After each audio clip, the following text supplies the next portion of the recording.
Welcome to the Dwayne Kerrigan podcast, and I'm your host, Dwayne Kerrigan. With 35 years in business and close to 30 ventures across 12 industries, I've seen a lot. Amid the celebrity allure of entrepreneurship, many exceptional entrepreneurs remain shadowed. Here, I team up with these hidden talents to unveil their challenges and successes. Dive in with me to unearth entrepreneurial gems, learn from our experiences, and get educated. Hey everybody, Dwayne Kerrigan here. This is the second portion of a conversation I had with Vaneli Martinov. If you didn't listen to the first one, go back, obviously, and listen to last week.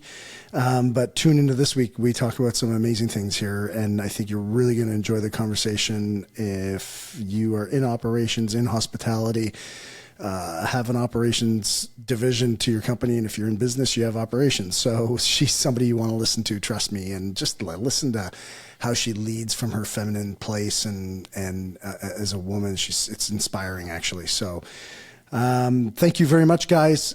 Tune in. Have a great week. Appreciate your time.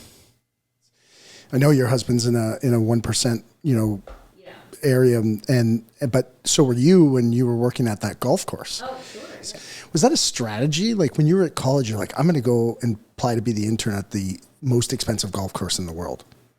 Most people don't set their goals in college. They're like, well, maybe I'll go work at a golf course in the back shop, or a lot of my friends were going out to Long Island to intern out on the island, and I had heard about this course, and I'm like, well, why don't they want an intern, right? So like I kind of just fought for my internship. I can't say, that I knew that I was getting into it with purpose and networking, but it's so interesting that how life does this full circle, right? So I was 21, running the member services, meeting all these people, got connected. They realized, I shifted to Florida and so on. And now I am reconnected with them, sitting on the other side, come from an executive position or my husband's restaurant. And we're all kind of talking and laughing about where I started when I was handing them newspapers and like their coffee as an intern. And now, a lot of them, are much older and stuff. And they're like, wow, Vanneli, like, look at what you achieved. And like, that's an honor, because the people who are telling me this are like, they're on your Forbes 500 but I'm like, thank you, but they just appreciate hardworking people. And honestly, like if something, God forbid things don't work out in your life, like to be able to call any one of those people up and say like this, that, or the other isn't working out. And I think they're the type of people, again, coming to the root of what we're talking about here, who are like, yeah, you're a great worker. Like, you might not know our industry perfectly, but like, let's give it a shot. Like, I don't know that you always have to know it relative. Like I can't jump into finance, right? But like there's ways potentially, or banking, or, certain industries where I just haven't been in there long enough, but it is so important because you're just human. And I know that we don't want to say back in our day and this and that, but there's a little bit of a different mentality happening nowadays from a work ethic. And actually, I kind of admire them. Like, geez, like these people are straight up telling you like, hey, I'm out 40 hours. And I'm like, what? That's a thing. It's a thing. Yeah. And you have to pivot as a leader to realize like that's all they're going to give you, whether they're construction, whatever, they're setting their boundaries. Yeah. And look, and to me, there's, not everybody, one of my mentors said this to me. Oh my God, I was in my late 20s, maybe early 30s, and he said, not everybody wants what you want. So don't put your expectations on other people. Yeah. Like you're okay with, like, I love, like, if I don't, like, I never work less than a 60-hour work week. Like that never happens.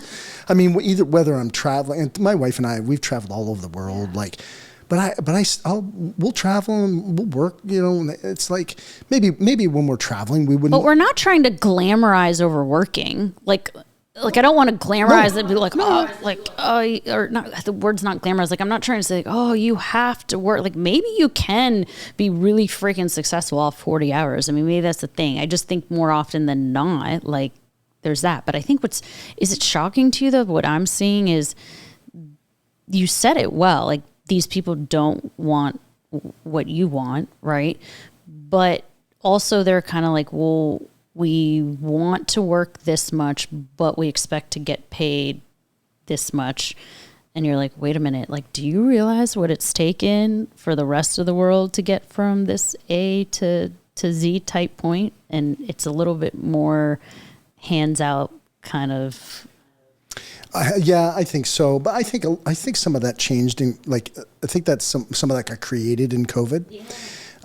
And I think that we're just going to see I think we're already seeing it, this natural pullback of, like, you know, I mean, in the last few years, you know, people be like, hey, I'm not coming into the office. Like, this has to be a remote Fair. job. And now people are like, you know, they're willing to come into the office, and maybe they stay home, you know, 1 or 2 days a week, which I actually don't have a problem with. Sure.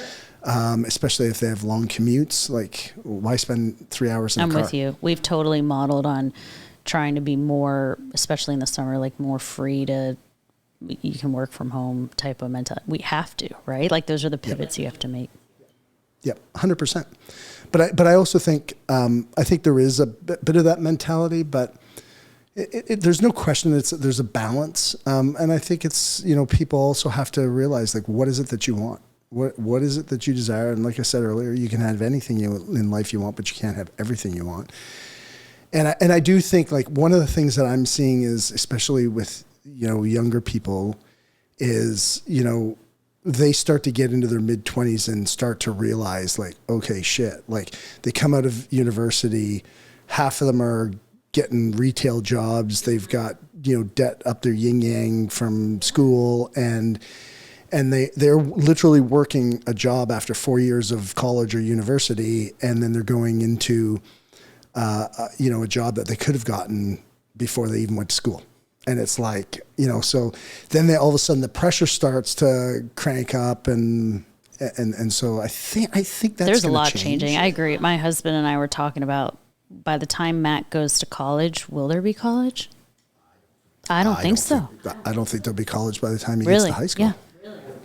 I don't think we will. I think AI is gonna blow this world up.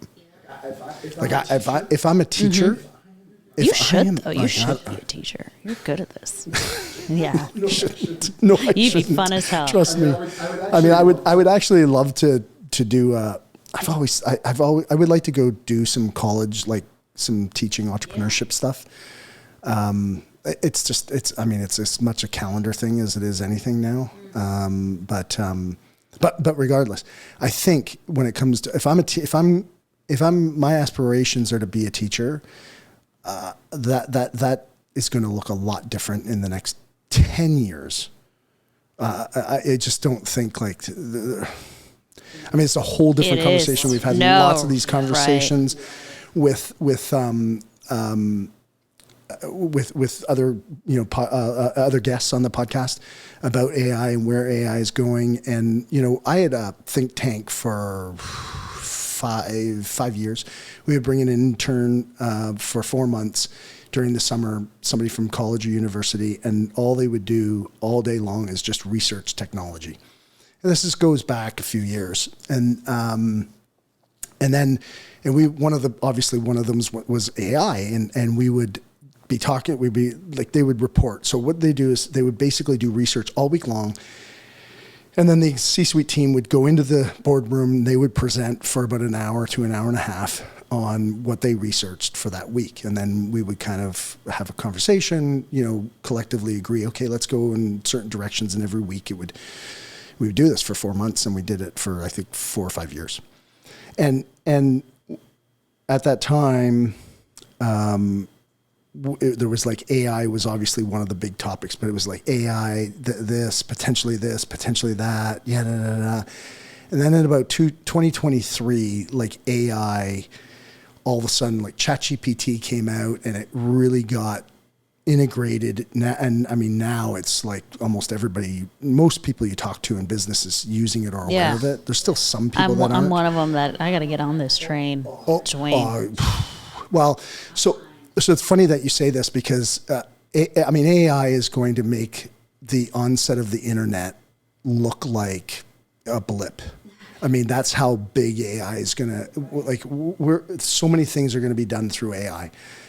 And we've now just again this year recreated that think tank. And because I feel like we need to, as a supplier of knowledge on the podcast, is start to really understand how we can help people introduce AI tools into their business so that they can maintain a competitive advantage, because it's going to be critical. I mean, and it could be in marketing, it could be in administration, it could be in finance. Like, our finance department, like we get a bill in an email, and now it goes through an AI tool right into QuickBooks, automatically paid. We get reports. Like it's bringing down, it's helping be more efficient. Yeah. We haven't offloaded anybody in our organization because of it, but it's definitely gotten more efficient, and we've been able to redistribute people's energy elsewhere. But no, it is a whole other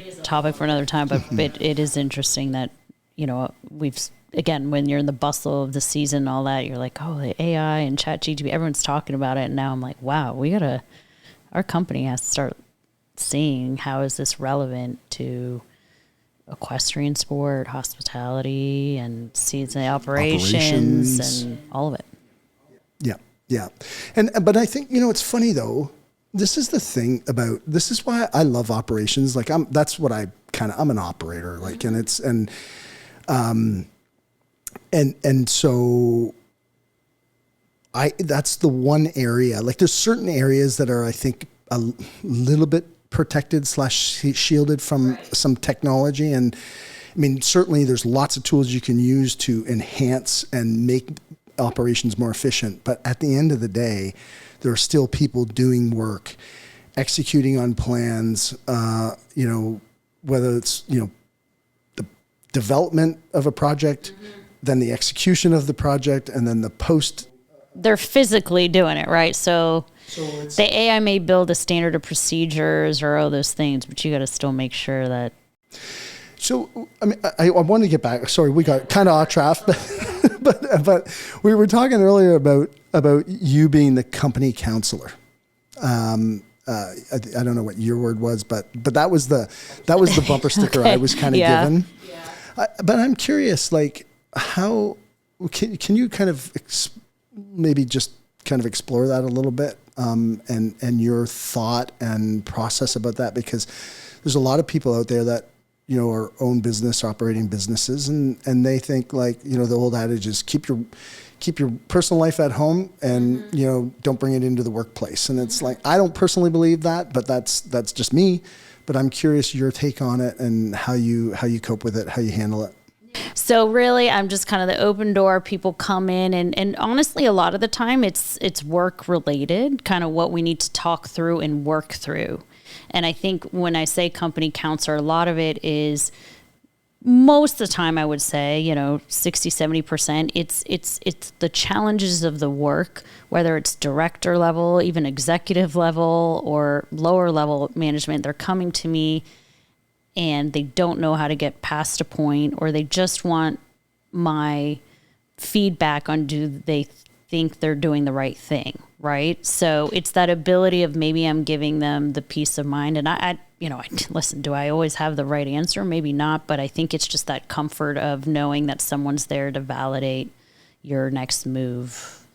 And how much of that do you think is a restriction of their knowledge from a work perspective, or is it their insecurity, uncertainty? They want everything to be perfect, or they want your approval. So a little bit, I would say, is my own flaw, right? We can't say that we're all perfect. I'm making myself too available for them to lean on me to help guide them over the edge, right? So I think if I have to be critical of myself as a leader, this is as great as it sounds that I'm a company counselor, right? Like I'm there for them or this or that. A lot of the time you can find that they're trying to lean on me unintentionally, just kind of say like, you know, Vanelli, what do you think I do next? Can you help me? Can you do this? And I kind of try to help solve it for them,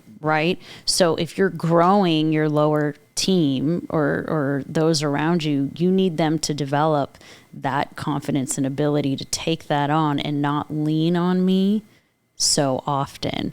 So there's a balance of me trying to strive to kind of make myself available enough so that I can, you know, do what I need to do too, right? And not just solve everyone else's. And then the empowerment for them to learn things on their own. And like, we've all made mistakes, right? So like, make your decision, do it.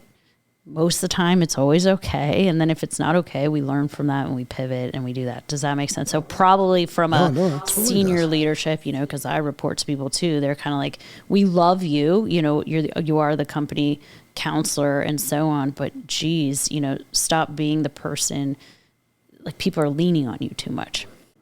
Right. I mean, that is very good advice because it happens often. I mean, you probably deal with it too. Like you have to kind of say, like, you know, the people that are going to call you and you're looking at your phone like, man, this is going to be an hour-long thing. Like sometimes you just got to land the plane. You're like, listen, like let's get to the point. Let's land it, you know? Yeah. Yep. That's a good phrase, actually. I mean, and I think that this entire topic is probably one of the things that, you know, I would say I struggle often enough with, probably more often than I would want, is where it's like, you know, I certainly try to push independence, but you know, for my own need of certainty sometimes, or my, you know, it's like I pull my Superman shirt out and go, yeah, I can help you solve this problem. And it makes me feel great. And like, and I feel like it builds our love and connection, our personal relationship. And then, but it's, you know, it is often an awareness piece where you got to go, okay. And actually it was going to be one of my questions to you was like, how do you, in terms of a sense of self-preservation, through that process, how do you protect yourself from, like, I'll call them like, you know, energy vampires, people who are trying to pull from you. Right. I mean, one is kind of saying you're identifying, you kind of know your energy vampires when they're coming, you know, most of our, you know, people have been around and sensing, right? Like you're starting to sense what's the conversation leading to, or where are we heading? And sometimes it takes a lot out of you, and you try not to take it home and this and that, but, it's part of kind of what I've accepted, you know, like it just kind of, there's days where just so many things have just kind of weighed on you, and complaints, right? Like people love to complain. I'm like, guys, if you just focus, you know, I'm trying to tell them all the time, if you just took that energy and all that time that you were complaining and were not complaining, like, you know what I mean? Like the day would be so much better. Like I don't love non-purposeful complaining. It's not that we don't all do it at times, but there's just, and then I think, again, coming to business, if you're identifying, it's like the definition of insanity, that there's a person who's just kind of like doing the same thing and like, and they're not changing, then that's, I think, from a business perspective, like, are they fitting and they're aligned with your vision and what you got going and your energy, you know, that they might not be the right fit. Well, I mean, I'm glad you brought that up, because that was going to be one of my questions for you here, as you were just talking about this energy, and you know the people. You got to build a good culture. Yeah. So when you said that to me, you know, or when you said that, and you like you said, you know, you got to identify the people who are sucking your energy out. What does it take to get fired by you? What would that look like? And I mean, there are non-negotiables, like right off the bat. Like you like morally, ethically, things that are right or wrong, right? Like call it theft, right? I'm just giving you straight up example. Like those are just the no-brainers and they've happened. And unfortunately, I don't know. It's surprising people think they can get away with things. You don't. Like you won't. Like it will come out. Will for sure. No, I mean, I'm just saying, like, it's just in any business, like, okay, maybe people have for some time and then it's going to find its way some way or another. So like, there's just that.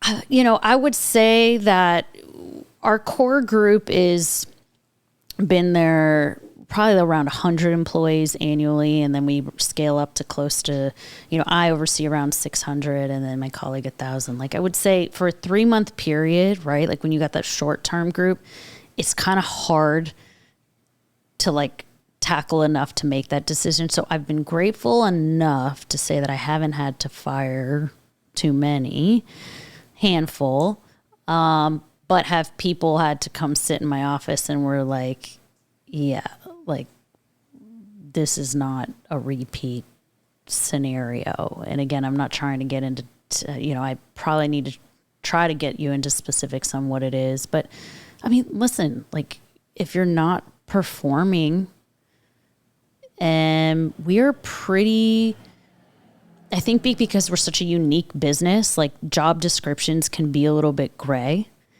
that you can keep referencing a job description once or twice. And then like, at the end, you're like, it's just not fitting. But I'll be honest, I really haven't had to, not too many. It's, usually I would like to say you usually try to put them on a performance program to try to get them to where you expect them to be. Because I find a lot of the time where most people would probably say, you know what, they're just sucking. I have other directors or managers like, I'm just over this person. They're not doing it. I'm like, well, let's sit down. Are you giving them enough of the guidance of what's expected? Like a lot of it has to do with learning. And I think more often than not, thankfully, we've able to get the people to where we want them to be before our first reaction is to terminate. Do you drive that down, to your immediate support team? Yeah. Through meetings, training, what's the process for you guys to? Right. Again, we're getting into we're very archaic. Like I would say like many years ago, you're running small mom and pop, right? So like your plans and procedures were not as structured as we're developing them now. Now we're led by leadership who's coming from Fortune 500 companies and giving us that guidance on how you build, it starts with the vision, you get into the culture of your organization, much more of those standards that we're all used to in corporate America. But because of where we've lived to this point, we're kind of now probably getting more into those times on structure of training, ongoing training, ongoing education, videos, team meetings, we're even going to get into personality charts and readings because, you can learn a lot about how you need to lead people by knowing how they function. You guys are hiring 500 people a year at least. And then your counterpart's probably another 600 or 700 or whatever. So what is your process? Like how do you guys select and what does it look like in that type of hiring environment? We have had some wild years. It's taken us quite some time to develop, kind of get to the stability we're at now. Many years ago, we were talking about going in, we were doing, conference centers, recruiting, right? Like job posts at convention centers and, callings, open houses. But what's challenging, again, you're hiring for 3 months. You can't hire them on too early because you don't have the season quite going. You kind of got to get them in and they know that they have a timeline at the end. So I can't say that you have, with no respect, like for many people, it's not a career, right? So you kind of have to find people with that flexibility. I will say we typically we put the job fair postings out. We have like a few weeks where people can, come in and interview. And again, we're more hospitality related, right? So in my scope of it, so servers, bartenders, all of that nature. And then, you get position placed and we start trainings and you go into season and you you're just at made it. it seem so easy. There's no way. It's like, so it's got to be hard. It was so hard for so many years. And then I think we started to develop a core group that have made this, whether it's like a traveling career or they figured out, okay, we're going to do this in the summer and we're going to come back to you. So probably even just as little as 5-6 years ago, it was scrambling to get employees with like, just postings on everything, on anything, kind of taking people walking, they weren't working out, you're flipping, you're getting it to getting enough of a culture and a core of a team where they're coming back to us like 60, 70, even maybe 80% have been coming back for the last 3 years, year over year. So you're really just having to get that other 20% filled. Okay, so something must have happened. Like what happened in the culture of the organization or the processes? Because it's not like WEFA's been around for a long time. And so something must have shifted. Pay rates, right? You got to get people to where they want to be. Like, listen, we're not at an upper scale, but before we were just below industry average, right? So like, you're not going to compete. I always kept hearing like, well, we see the sign of X, Y, and Z grocery store saying they hire for this. Why are you not hiring for that? There was always this comparison model of other they're hourly employees, right? So getting the right pay rate, you gotta get people in where they want to be, because you get it. Like, it's not everyone's motivation for financial success, like, but we have bills, right? We know what we need to cover.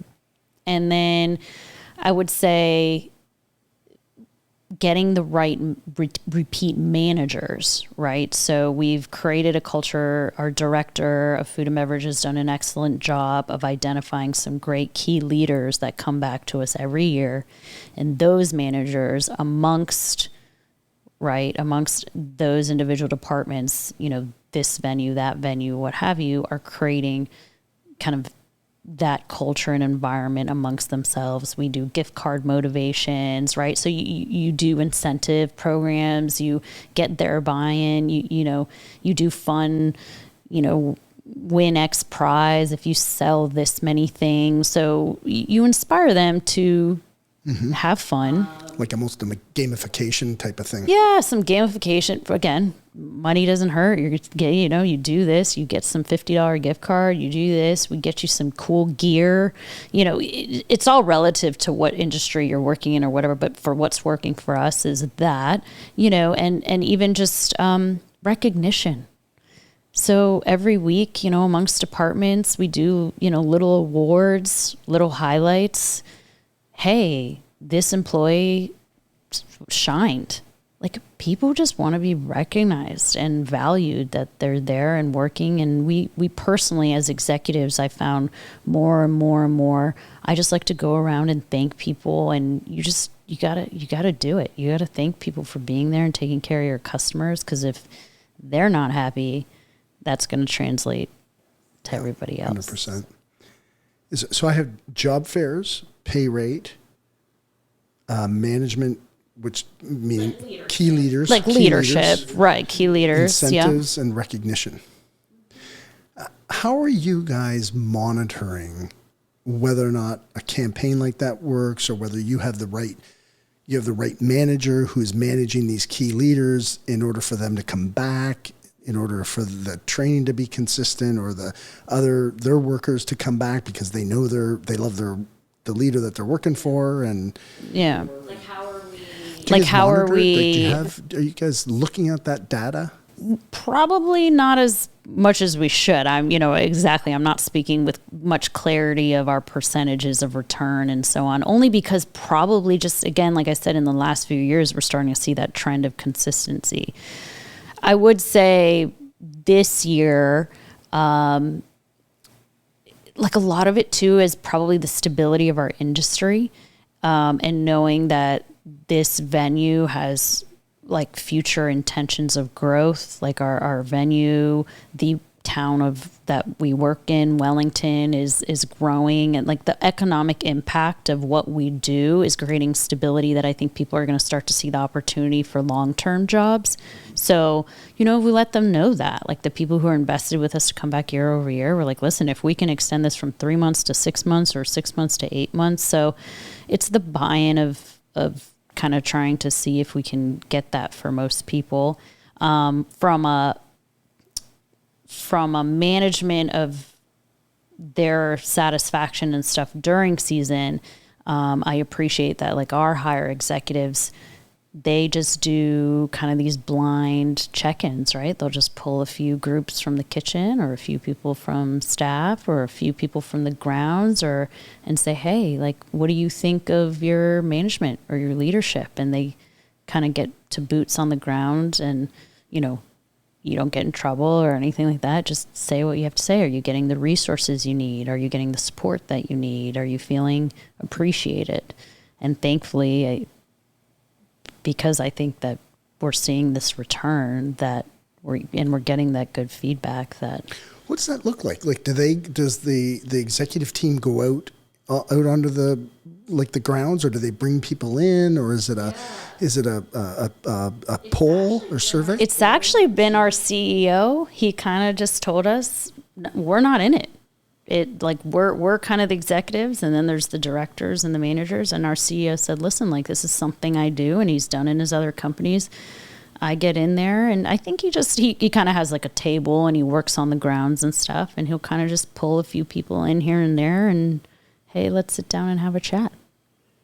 And we, like, I've only gotten that feedback. He just gets his insights and figure out what's to take it from there, but I haven't gotten anything. Well, I mean, it's interesting. I mean, I'm sure he's once there's a problem, you can attack the problem in a way. And I naturally do it too, or like I'll still go to like server crews and like, hey guys, how are you doing? But it's become more interesting to have someone at that high of level take that time. And I think it shows them that he cares. And again, I think all of this is coming back to culture and leadership by example.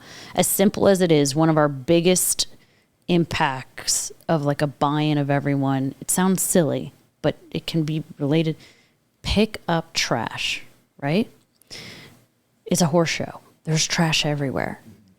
Lead by example. So it's not the trash guys just pick up the trash. Every department, like we had a huge meeting on it, cleanliness, trash, this and that. It's like this buy-in. Do you know what that one meeting, like it pivoted the whole grounds where all of a sudden reduced with trash because you just got the buy-in of all these people to say, like, culturally, what do we want this to be? Like the best, cleanest, nicest horse show that we can make it, right? It's challenging. It's dust, it's dirt and this. And you'll see people and sometimes you surprise them. You're like, hey, like, here's just a thank you. I saw you do it. But sometimes you're like, you know what? Here's $25. Like, go buy some lunch or whatever. Like, you're a security guy that I saw you just going out of your way and picking up all this trash. Like, thank you. We appreciate that. And that's a culture piece. Okay, I got to go back to the CEO, right? Because CEO, sure, I want people to get this, and I want to fully understand it for the listeners.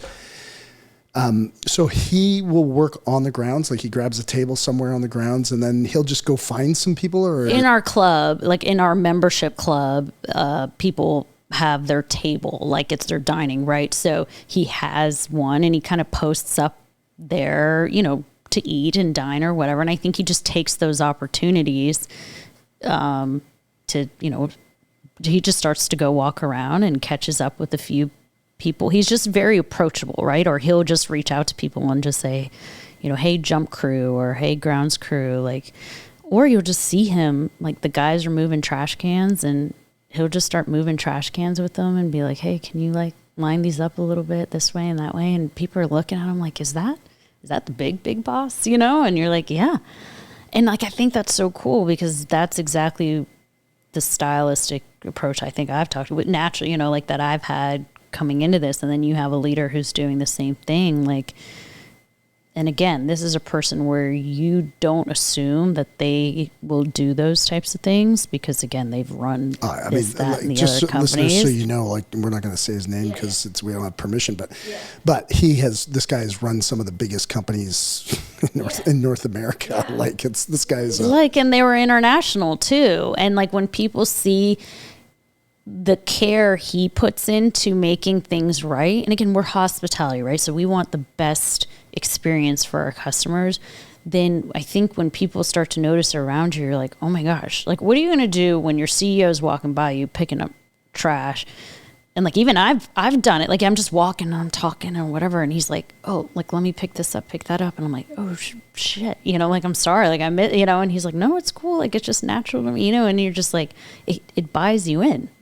It's the leadership by example kind of thing. But more importantly, it's showing that they care. And I think it's new. This is the first year, but already in this year, to your point, I'm going to make it a learning experience to see, okay, where was our staff positioned last year and how many of those people are going to come back?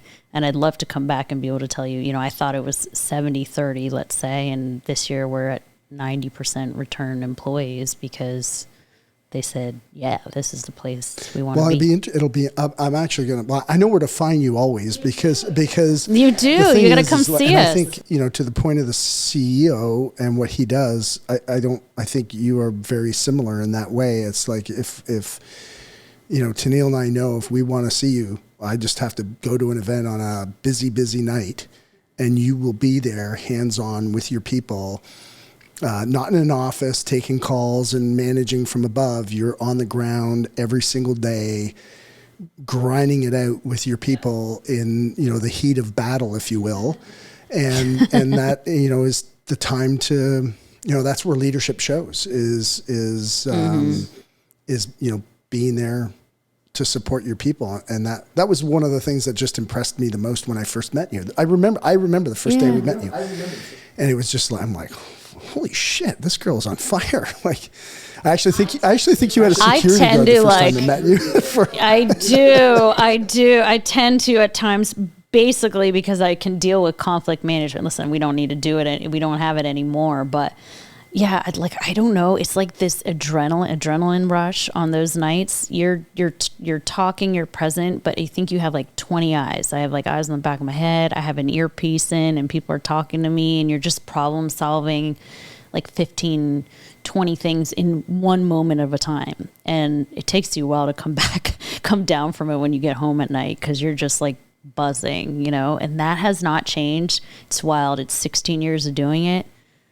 Every Saturday night when we have those big nights, 10,000 people, it's like, all right, here we go. Like, what's the night going to tell you? Because again, no night has ever been, you have 10,000 people, you're going to have a situation or something, maybe not always, but it's just a different night. Yeah. Every night's an adventure.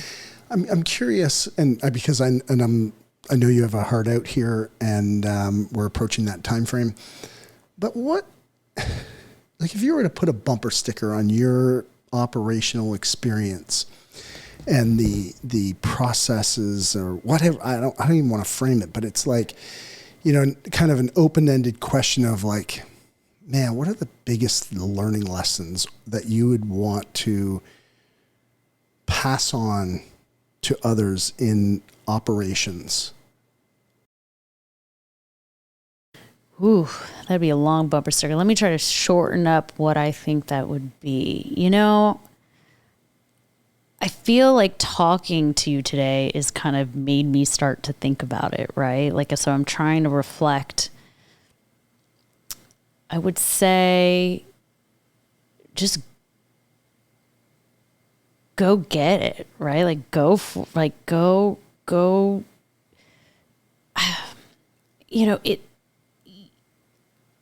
I think it's just kind of like you just have to work at it and there's not this magic 8 ball.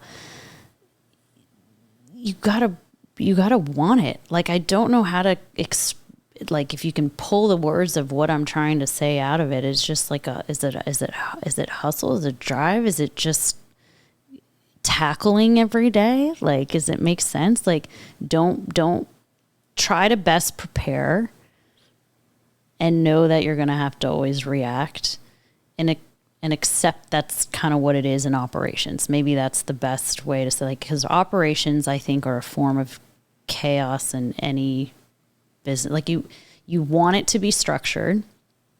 You can lay out the best laid plan, but you always have to be flexible. You always have to pivot. You always have to be ready for those challenges. No, Would that I make think sense? it's amazing. You took the word right out of my mouth when you started talking about it, and you were trying to look for a word, which I think is great, right? Because that's what everybody does. Everybody tries to kind of figure out, and that's what this podcast is all about. Is like, what are the words? How do I take what's in this brain that I seem to be doing in automatic? Right. We call it unconscious competence, right? You are executing at a level where it becomes unconscious because you just do it.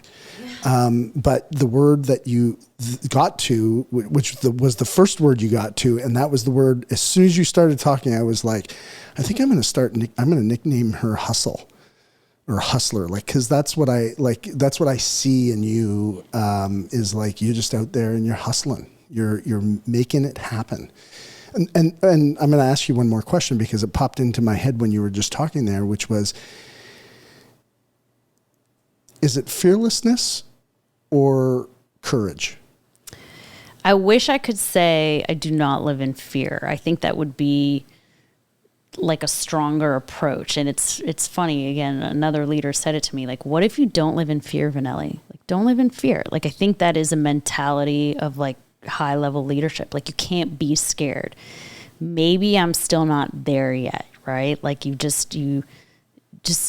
but I do, you still have your subconscious anxieties. Like, what if I don't get it right? What if I don't perform? What if this doesn't work out well? Like, it's still kind of there. And so there's still this little bit of fear that I think, like, if you could fully get to that, and like, what's the worst that can happen, right? But courage to me speaks more that it's like, yeah, I'm going to take it on, and I'm not, it's not fear. It's just like, I'm not going to be scared of trying. Yep.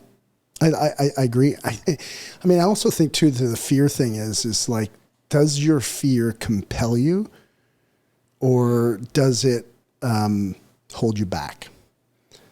And that's not just necessarily for you, but it's just like, fear can be a motivator as much as like, I always, like, one of the things that my wife and I talk about all the time is like, I am fucking hungry.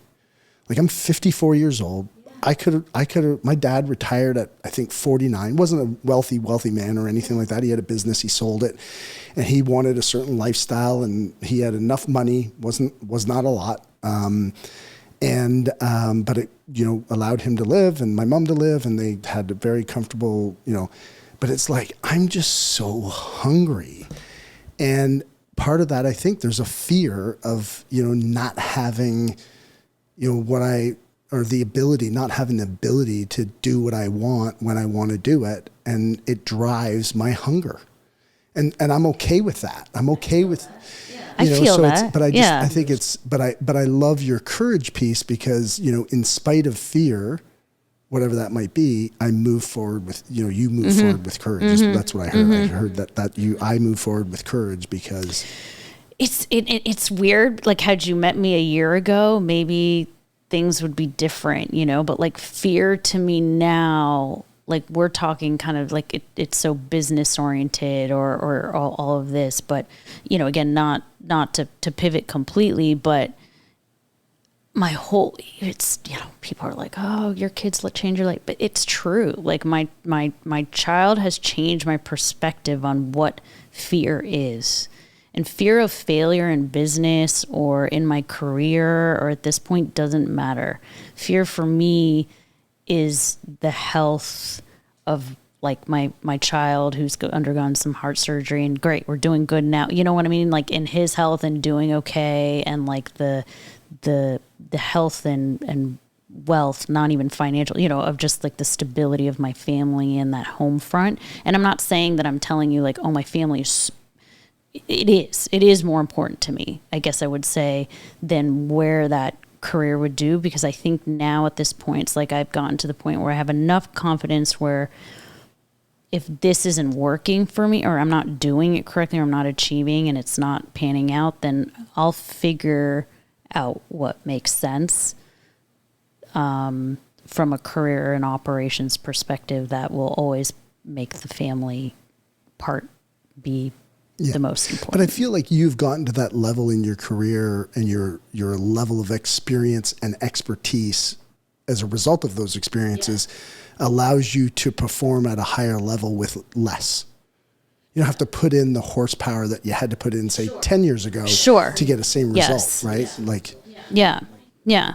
And I think it's, again, this fear of, like, I've taken on so many things. Again, we've talked about them, like so many projects and things where, like, you just did not know you did not know how you were going to get to that other side. And you do. Like, you almost always do. You know, that's courage to do it. So what are you fearful of? I guess it's the failure, you know, to answer your question. I think like the fear probably is a little bit of what you're saying, is more of like being the corporate or the working mom to provide the stability, you know, with my husband and his job, you know, to get the comfort of our family. But again, to be able to live the life and the balance we eventually want to get to. That's kind of the fear. And then even that nowadays, I'm like, you know what? You just pivot. Like, you just figure it out. And like the US, for as great as it is for opportunities and like what we have, at the same time, other cultures are living very differently. And we're also in a different county where like the challenges of kind of making it all work is getting harder and harder. Well, I mean, but opportunity is there too. But it's just, right? Success breeds its own problems. Yeah, it does. And you have to find that balance. And I don't think we're chasing, my husband and I have talked about, like, we're not chasing, you know, different people have different goals. We're not, would we like to have, you know, the millions and the you know, whatever, like you want to get there, because we have plenty of people who have told us their rags to riches stories and they've achieved it. If it happens for us, it's an opportunity. You know, whether, you know, he pivots and different things happen, like, great. But we're also so content and where we're at. And like, you got to make the best and be present and love where you're at in life. If you're not, why be there? Easier said than done. You had spoke about gratitude, and I'd actually written it down. You talked about gratitude for health, family, your job, all that kind of stuff. It's like, as much as business, specifically operations, is like a gladiator sport. Like, it really is a gladiator sport. It's also a spiritual endeavor. And so that's actually, I picked that up kind of from what you were talking about there. It's like, I've always had that concept, but I've never really framed it as a spiritual endeavor. It's always like, you know, it's this, listen, business is an analytical sport, and it's a gladiator sport. You know, you got to do a lot of thinking, but you got to take a lot of action. But there's also a lot of, you know, I don't say spirituality, but there's got to be, you know, grace, faith, you know, compassion, empathy, like all that spiritual side. And I think that you bring this conversation has been amazing, and I would actually love, we're a little bit over time here. So, but I would have loved to have gone deeper into, you know, being how you've evolved as a leader now that you're a mom. And, you know, I think so. Well, I'm planning on having a panel of female leaders. So, and doing like a, you know, 3 or 4 of us around a table and just talking about, you know, the pitch and catch on, you know, female leaders. So if you we'll laugh a lot. It's entertaining to juggle. So if you'd be very interested in that, I'd love to have you back maybe to talk about that conversation, you know, from the feminine side of things. But I mean, this has been a great conversation. It's been enlightening for me. I mean, geez, Dwayne, I've never in all my 38 years reflected. This is the first time I've probably sat and reflected on where I've gotten operationally, from an executive position, from the start to the end. Well, I hope it's not the end for me, but right, and it's not the end for you. And I maybe can tell you that. Right, but maybe people need to do it more often.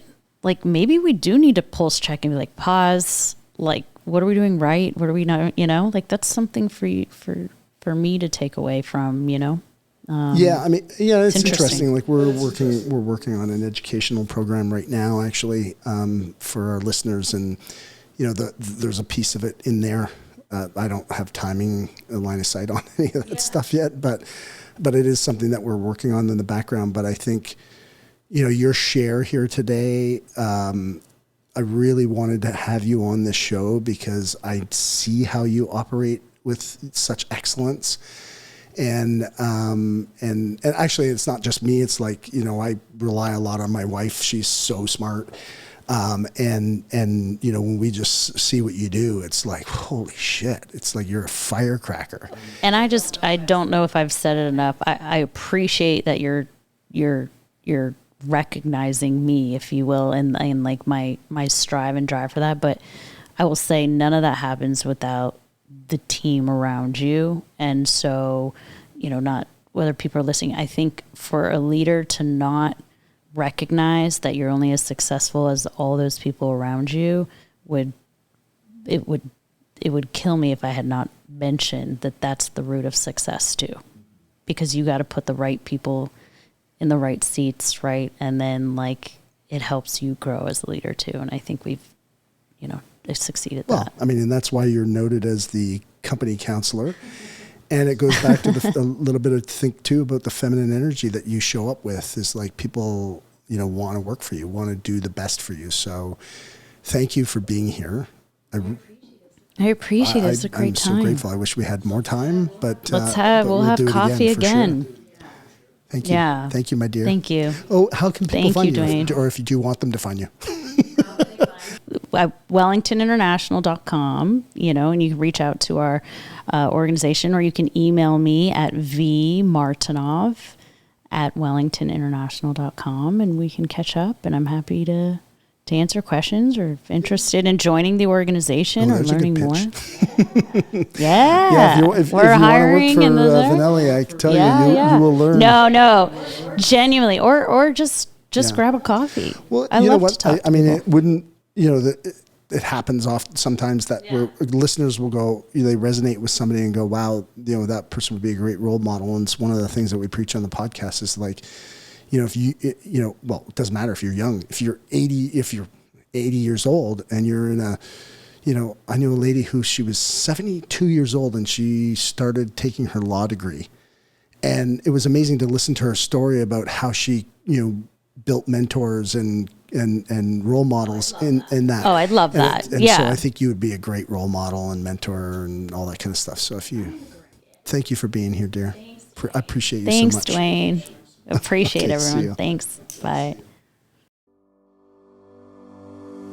Thanks for listening. I appreciate you being with us. If you found value in the show and know a friend or coworker who could benefit from this conversation, please share the link via text or on social media. Remember, each share creates a ripple effect of knowledge and inspiration. And if this podcast has supported you in any way, please support us by clicking the follow or subscribe button. It helps us to improve the delivery of top quality content moving forward. The views, information, or opinions expressed by guests during the Dwayne Kerrigan podcast are solely those of the individuals involved and do not necessarily represent those of Dwayne Kerrigan and his affiliates. Dwayne Kerrigan or the Dwayne Kerrigan podcast is not responsible for and does not verify the accuracy of any of the information contained in the podcast series. The primary purpose of this podcast is to educate and inform. Listeners are advised to consult with a qualified professional or specialist before making any decisions based on the content of this podcast.